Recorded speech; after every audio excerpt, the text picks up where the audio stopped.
안녕하세요. 놀라운 논란의 미스터 논란입니다. 손흥민 선수가 뛰고 있는 대한민국 대표팀이 이번 아시안컵에서 꼭 우승해야 하는 이유에 대해서 이야기를 좀 해볼까 합니다. 대한민국이 요르단을 상대로 2대2로 비겼죠. 굉장히 슬픈 소식인데, 근데 최근에 애슬레틱에서는 현재 아시아의 스카우팅이 굉장히 활발하다라고 이야기하면서 두 나라를 지목했습니다. 일단은 한국 그리고 일본을 주목한 것인데, 포스테코글루 감독의 이야기와 더불어가지고 현재 축구에서 가장 가치 있는 시장이다라고 현재 일본과 한국에 대한 평가가 좋은 이유에 대해서 이제 이야기가 나왔습니다. 그래서 이 기사를 좀 집중적으로 살펴볼 텐데, 이 기사를 보다 보면은 이래서 손흥정님이 그런 이야기를 하셨구나 라는 생각이 듭니다. 무슨 이야기인지 바로 들어가 보시죠.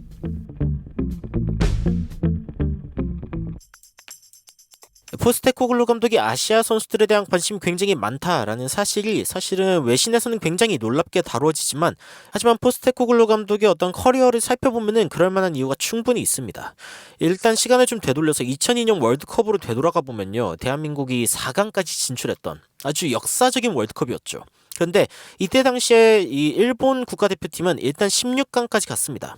16강까지 갔고, 그 다음에 이제 선수들이 FC 도쿄에 있는 선수들이라던가 굉장히 많은 선수들이 해외로 이제 팔려 나가기 시작했는데, 컷 프라이스 레이트, 그러니까 어떻게 보면 할인 행사를 한 겁니다.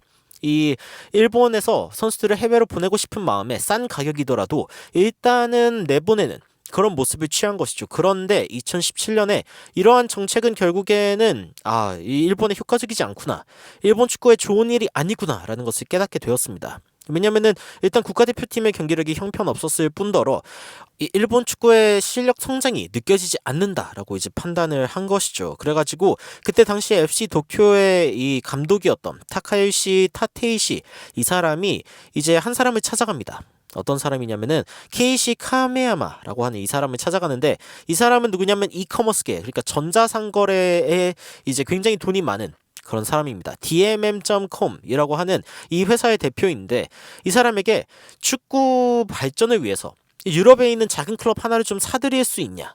그래서 결국에는 DMM이 어떻게 하냐, 벨기에에 있는 클럽의 신트트로이덴, 여러분들 많이 들어보셨죠? 예전에 이제 그 이승우 선수가 잠깐 뛰었던 그 클럽인데, 여기를 좀 사들여가지고 20%를 사들여가지고 최대 주주가 되고, 그리고 DMM.com의 회장인 이 사람 케이시 카메야마가 이 프로젝트를 제안한 타테이시 감독을 여기에 CEO로 이제 부임을 시킵니다. 이때부터 이 일본 사람들이 이 유럽으로 건너갈 때 여기를 약간 전초 기지를 삼아가지고 유럽에서 좀 적응하는 시간을 거친다, 이런 식의 전략을 편 거죠. 자, 이게 참 이제 재밌는 부분인데, 여기를 거쳐간 선수가 누가 있냐라고 했을 때, 일단 지금 아스날에서 활약하고 있는 토미야수 선수가 있고요. 그리고 여러분들도 잘 아는 카마다 선수라던가, 아니면 이제 리버풀에서 뛰고 있는 와타루 엔도 선수가 다 여기를 거쳐갔습니다. 그래서 이 기사에서도 그런 이야기를 합니다. 일단은 이 언어적인 장벽이라던가 아니면 문화, 이런 부분이 너무 달라가지고 적응이 좀 힘든데, 그런데 이제 마치 이제 이 물에서 갓 건진 어떤 물고기가 다른 물로 들어갈 때 잠깐 물맛댐을 하고 들어가는 것처럼, 이 일본 선수들도 유럽으로 갈 때 이 일본의 어떤 이 소유주가 가지고 있는 클럽에서 물맛댐을 하고 유럽으로 가는, 그렇게 하면은 조금 더 이 애답테이션, 적응이 조금 더 빠르지 않겠나, 이런 식의 생각을 한 거죠. 그래가지고 이 토미야스는 실제로 여기에서 먼저 구매했던 선수 중 한 명이고, 두 번째는 와타루 엔도, 그 다음이 다이치 카마다. 그러니까 이 선수들이 전부 다 지금 일본을 나와서 유럽에서 굉장히 큰 클럽에서 뛰고 있는 선수들이 된 걸 보면은 이 일본의 어떤 시스템이 성공했다라고 이야기를 할 수 있는 부분이죠.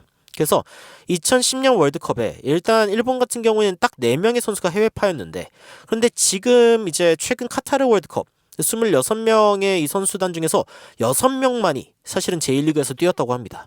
이게 무슨 뜻이냐?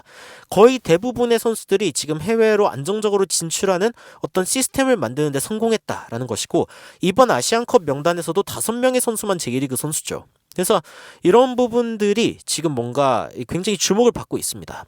일본이 굉장히 다양한 나라들의 독일, 벨기에, 스코틀랜드, 포르투갈, 네덜란드 이런 나라들의 굉장히 많은 선수들을 내보내고 있구나 라는 이야기가 전해지고 있습니다. 그래서 현재 국가대표팀에 뭐 유럽파가 엄청나게 많은 일본이고, 그리고 이제 포스테코글루 감독의 관심도 한몫했습니다. 셀틱에 있을 때 그 전에는 요코하마에 있다가 셀틱으로 간 거기 때문에 이 일본 선수들의 기량에 대해서 누구보다도 잘 알고 있었죠.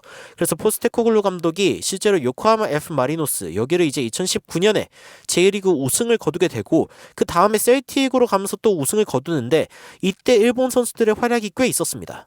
특히 J리그에 있던 시절에 미토마의 등장을 보면서 굉장히 놀랐던 기억을 포스테코글루 감독이 가지고 있는데, 그때 당시에 이렇게 인터뷰를 했습니다. 그가 우리를 박살내버렸다. 나는 미토마에 대해서 아무것도 모르는데 그래서 상대에게 물어봤다. 이 사람 누구냐?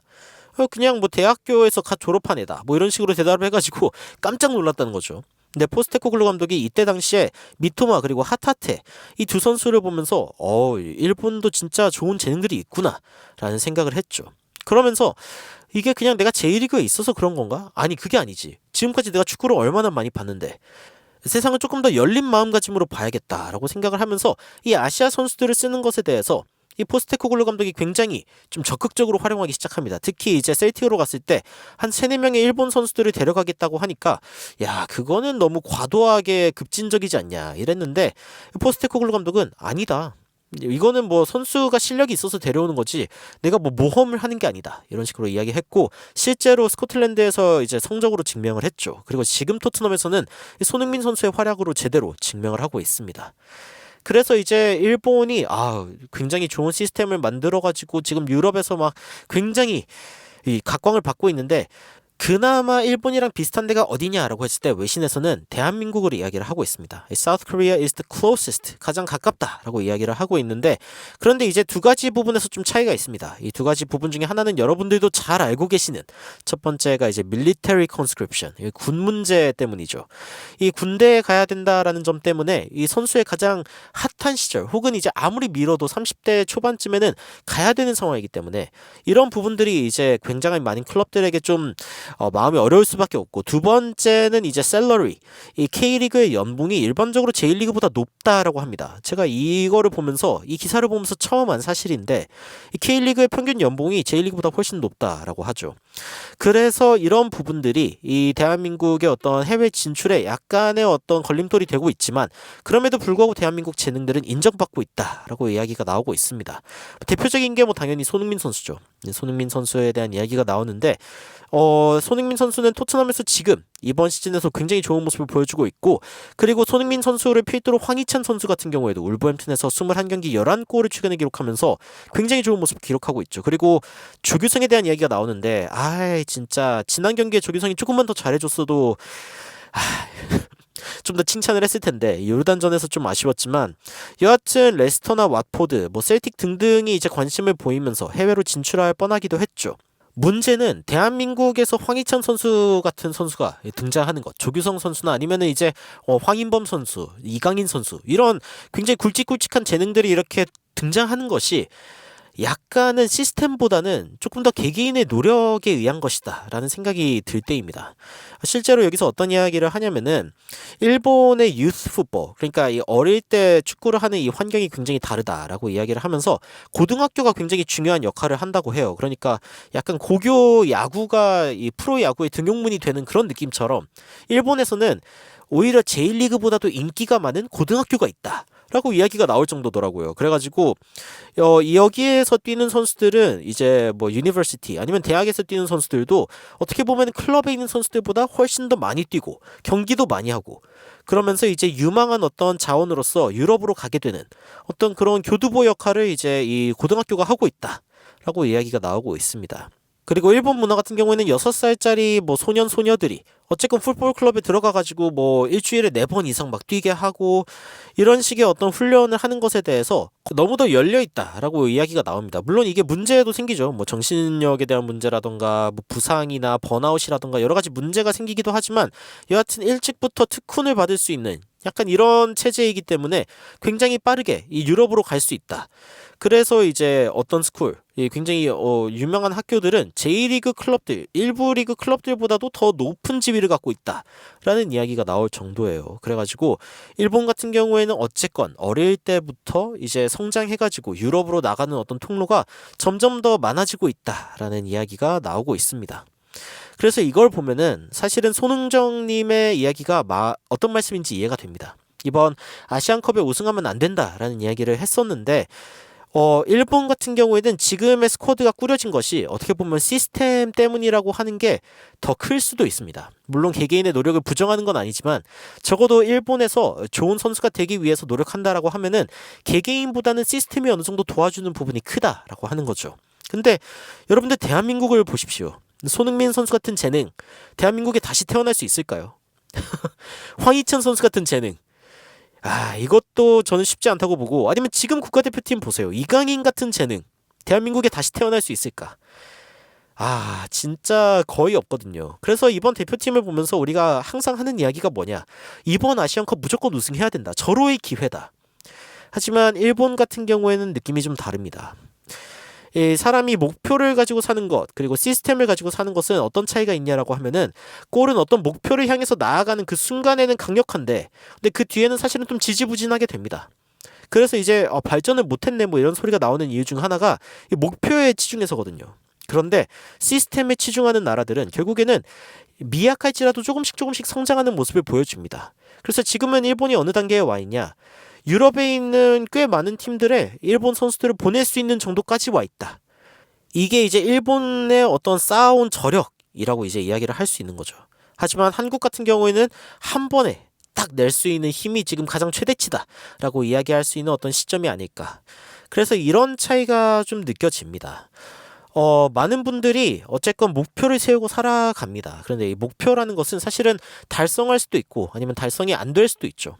달성하면 뭐 좋은 거 아니냐 하는데 달성하고 나면은 또 목표를 세워야 됩니다. 그렇기 때문에 어쨌건 굉장히 힘든데, 근데 시스템이라고 하는 건 좀 다릅니다.